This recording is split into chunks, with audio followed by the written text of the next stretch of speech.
So opponent gets hit with a straight body punch. Painful as... Oh, never mind. Never mind. Magic is the art of deception done in a safe environment so you and I can engage in it and not get hurt. In my case, and not go to jail.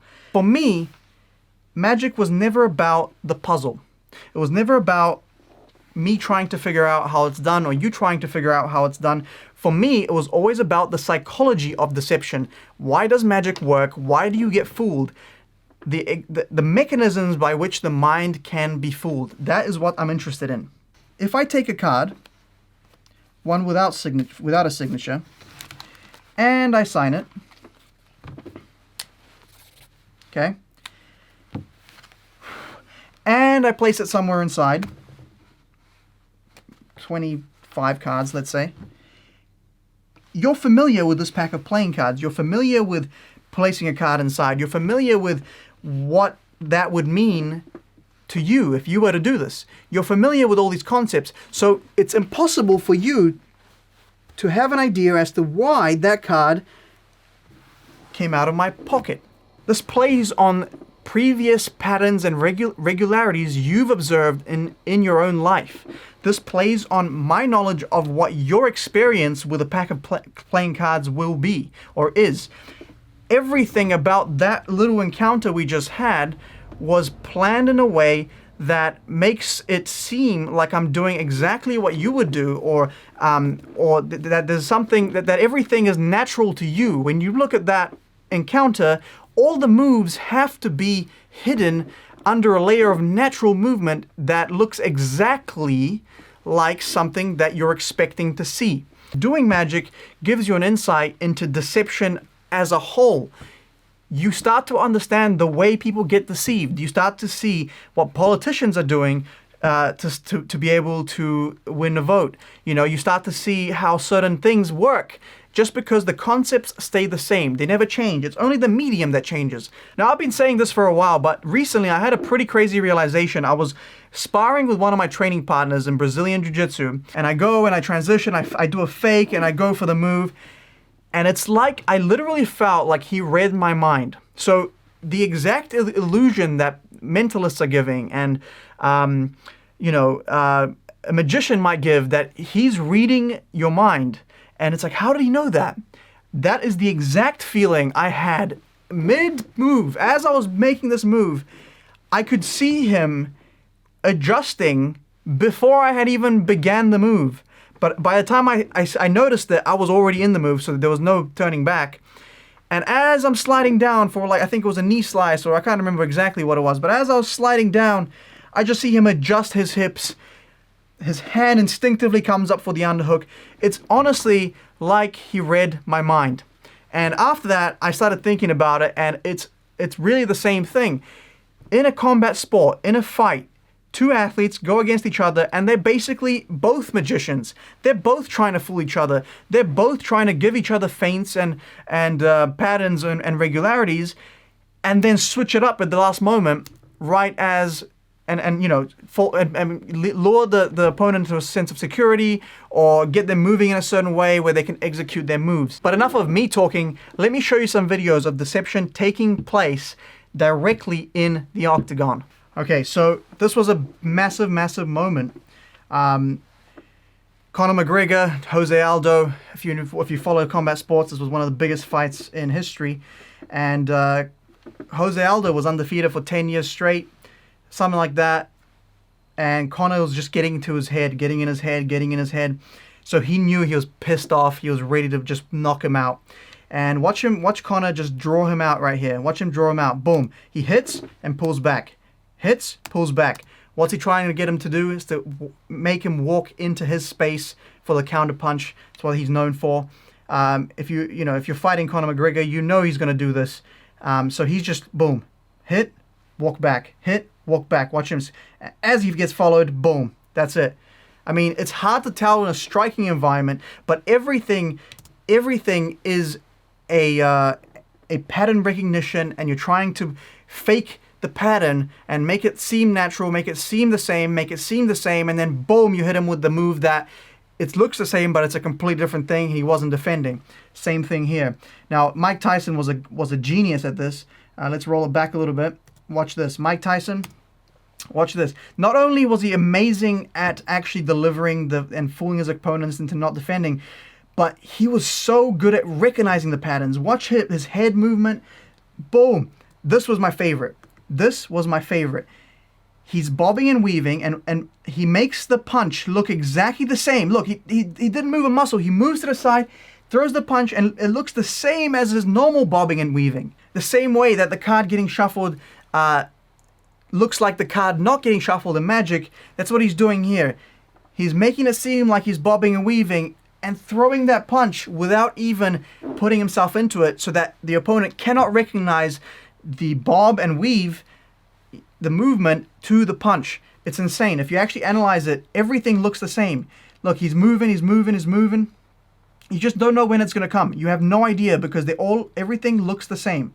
He's just moving, and I mean, it's ridiculous how good his pattern recognition is. There's no way you fool him, you know what I mean? There's no way you catch him. Look, he's just moving, moving, moving. Now, my favorite thing he does is he'll throw like a body. I mean, a lot of boxers do this, don't get me wrong, but Mike was amazing with it. Because he's such a short fighter, he'll be inside throwing the same punch. Look at him, he's throwing left hook, left hook, left hook, to the body, to the body, to the body. And eventually he'll throw that same punch to the head. So you get so used to defending down here, down here, down here, you put your arms down, and all of a sudden he's hitting your head like that. Perfect. Same thing, right? Similar how in a 3-card monte game, you have 3 cards on the table. I want you to follow the ace. Follow the ace. Where's the ace? If you say it right here, you'd be right. Let's do it one more time. One more time. Ace, follow the ace. Follow the ace. Where's the ace? Where's the ace? If you said right here, you'd be wrong. That's because I show you the card right here, and I throw the card. But when I want to switch, the switch looks exactly like the non-switch. The ace getting thrown down looks exactly like the other card being thrown down. Now, if I throw the ace and I want to fool you even more, I'll show you the same red card twice. In principle, doing exactly what Tyson is doing. He's throwing the hook, throwing the hook, throwing the hook. You defend it so much, and he comes in the same angle with the uppercut. It's insane. It's the same thing, the same concept, done in a different medium. It's great. Let's see some more. Tyson, throwing hands, boom. Oh man, I mean, the thing is, he's just a beast as well. So it's so hard to see the skill level, because even just looking at him, he's a scary, scary dude. But I mean, Tyson was one of the best of all time. Now, let's look at one of my favorite collection or types of knockouts is the Anderson Silva, the front kick KO. So here we can see Anderson Silva in the yellow shorts versus Vitor Belfort.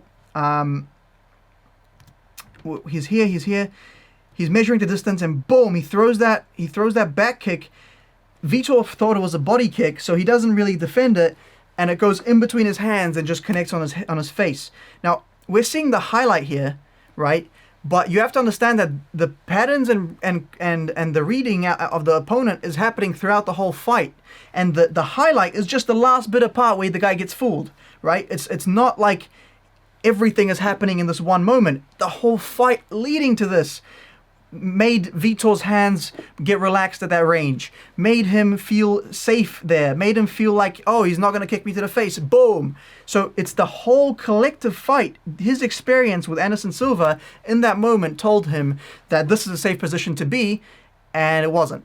Now, this is one of my favorite ones just because it's so technical. So you see this is GSP on bottom, Matt Hughes on top, and here GSP's on the bottom of the fight, and he sees the opportunity to go for a Kimura here. So his right hand is going to try to wrap around Matt's shoulder/arm and twist it behind his back and break his shoulder.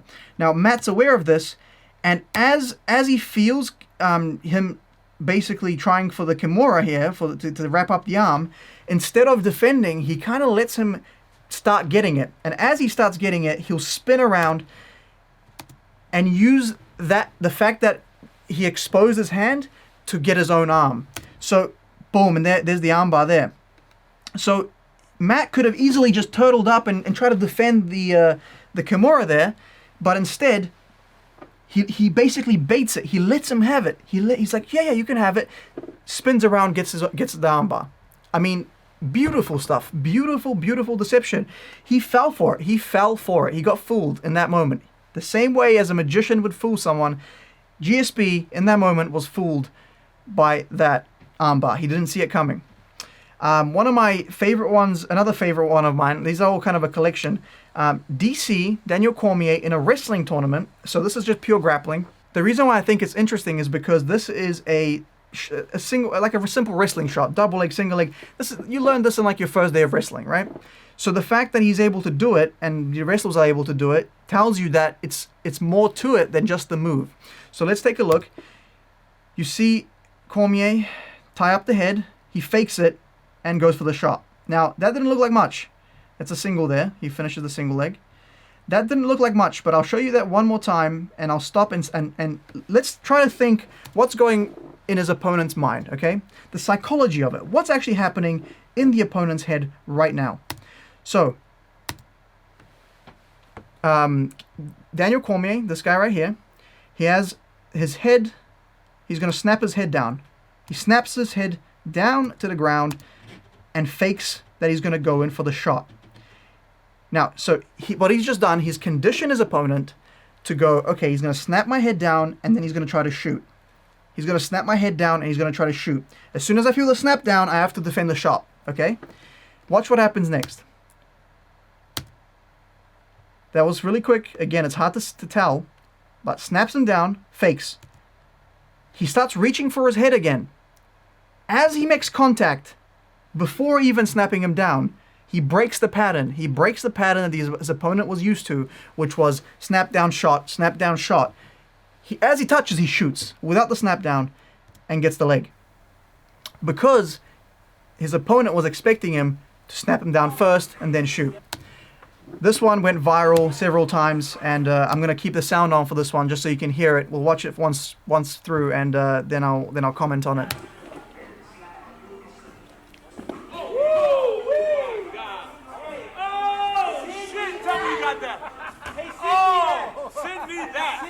Jesus Christ. Hey, send me that one, please. All right, so let's see what actually happened. So Islam here, the fighter in the blue, he has a grip on his opponent's Chase. His opponent's called Chase. His name is Chase. On his wrist here, and he's got the head. And he's going to use that wrist and the head to snap him down and fake like he's going for this front foot, right? So he's going to put pressure on the head here, and boom. So here, he puts pressure, he holds onto the grip, and you see how this foot is forward. As a wrestler, his first instinct is to go, oh shit, that front foot is in trouble, and pull it back. Now when he pulls it back, he doesn't realize that his hand is still tied up here. You see how he's still got that grip. And so the only thing he still has is this foot on the ground, and his right arm is getting pulled to the opposite side at a very fast rate. So he's got nothing left. There's nothing for him to maintain a base, and he falls right over. I mean, this is beautiful. He thought that he was doing something else, and it happened. Something else happened. Now the difference in fighting and magic is that in this case, as soon as it happens, you know you were fooled, because it's a straight away, you know. In magic, sometimes the magician will fool you 3 minutes ago and then only tell you at the end. You know what I mean? So there's a lot more. We have a lot more play in magic with how we're able to fool you and how we can misdirect the attention of the audience. These guys, they have to do it in real time. It's very, very difficult. A few more here. Oh, this is this Chase guy that just got basically fooled, doing the same move in a tournament later on. So you can see that it's not just strength. It's not just being able to like throw someone around, but you can actually learn this. Now, one of the other things I find fascinating about deception and magic is that you can see the moves, and the moves themselves are you have to use deception to be able to accomplish. But what they don't talk about is the acting and the mental warfare that goes into it. So this is Eddie Bravo talking about his match with Royler Gracie. If you haven't seen it, you can go watch it on YouTube. But this is him talking about it on the Joe Rogan Experience. Turn to my right, roll on my left shoulder, but I need him to push me. So, I'm selling the fact that I want to squeeze him. And I want to see, now he's pushing away. He bought it. He bought the fact that I wanted to squeeze him. So this is what I always do. So now I'm gurgling, going, like I hate this. But look, he's going to help me. See how he helped me and he pushed me through? He pushed me through. Like, he pushed you through, and now you got this. And I thought for sure he was going to tap. This is the vaporizer. No one has ever not tapped to this. This is, in my arsenal, the nastiest leg lock. It's a calf crank and it's a toe hold at the same time. And he can't protect himself with his other leg. We're on his other leg, so his other leg is useless. So there you go. Even in terms of the actual, the way you carry yourself during the fight, the psychological aspect that goes on into it, it's the same thing. You're trying to get a leg up on your opponent. You're trying to psychologically make it seem like you're not hurting, or there's so many things. In the same way that a magician acts out a scene or acts out in a trick, that he pretends that he's holding the coin when he's not. These guys are doing this exact same stuff to try to get a leg up on the other opponent, and you know, sometimes I've seen people like break a leg and pretend like they haven't, so that the opponent doesn't focus on it, you know, or you know, maybe not break, but tear some ligaments or something like that, right? Like there's so many things like that, and this is the last one. It's probably my favorite example, even though I don't think it was on purpose. This is basically proves my point for me. So let's take a look. So opponent gets hit with a straight body punch. Painful as, oh, never mind. Straight body punch. I believe that he got hurt here. I do believe that he got severely hurt, and he started keeling over. Probably, I don't know, what was that, kidney shot? Liver shot? Not sure. But you can see, as soon as he goes down, the opponent thinks he has him 100%. He starts running in. The guy that's hurt looks up and goes, nope, not today. Boom, and straight KOs him. So you can see that deception is ingrained in combat sports, ingrained in competition, ingrained in our society, in parliament, politics. There's so much that can be learnt by just studying how deception works at its core level. And I think that's what magic is. It is entertaining, it's entertainment, it's an art form, but it has a few interesting qualities that for me are very fascinating, and I hope you found them fascinating also. If you enjoyed this video, do leave a like. It helps me out a lot. Share this video with someone that you think should see it, and peace out.